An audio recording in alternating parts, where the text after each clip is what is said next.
पैमाने छलके ने ताइयों चेहरे उमरों पहना ढलके ने मुरली ते सड़कां उत्ते कुत्ते आखण कुत्तियां नूं बच बचा के ना बंदे हल्के जे बंदे हल्के ने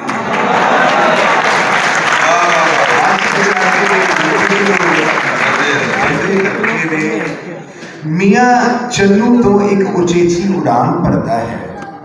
एक रूह इल्म दी रोशनाई होती है। तंज़ो मज़ा एक अपने अंदर क्रिएट करता है। वड्डी छाप पंजाबी अदब दे विच छड्डदा है। एक नवेकली थां बनाउंदा है। वो शायरी दी तहरीर करता जो मुर्दियां दे विच भी जान पा जाए।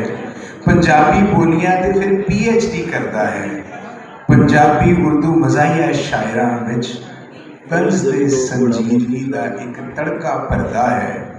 TV चैनलां कॉलेजां यूनिवर्सिटियां ते सोशल मीडिया ते दिलां च बढ़दा है।